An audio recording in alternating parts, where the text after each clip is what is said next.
অলসতা কাটিয়ে কিভাবে প্রোডাক্টিভিটি বাড়ানো যায়?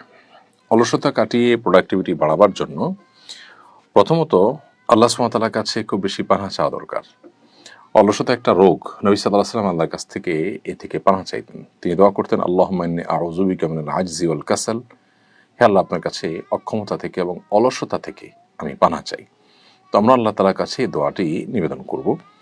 পাশাপাশি কর্মচঞ্চলতা, কর্মস্পৃহা বাড়াবার জন্য লাইফস্টাইলের মধ্যে বেশ কিছু পরিবর্তন আনা যেতে পারে। যেমন আমরা খুব কর্মচঞ্চল এবং খুব ব্যস্ত মানুষ, যাদের জীবনে মিশন, ভিশন আছে, অ্যাক্টিভিটিস আছে, অনেক বেশি প্রোডাক্টিভ, সে মানুষগুলোর সান্নিধ্য, সংস্রব, তাদের সাথে উঠা বসা, এটা মানুষের অলসতা কাটাতে মানুষকে সাহায্য করে।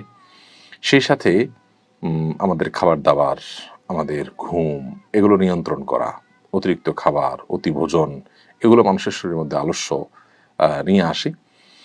এই বিষয়গুলো যদি পরিহার করা যায়, অলসতা কাটানো সম্ভব। আজকাল আমাদের প্রোডাক্টিভিটি কমার অন্যতম বড় কারণ হলো আমাদের স্মার্টফোনে বা সোশ্যাল মিডিয়াতে লাগামহীনভাবে আমরা ডুবে থাকাটা।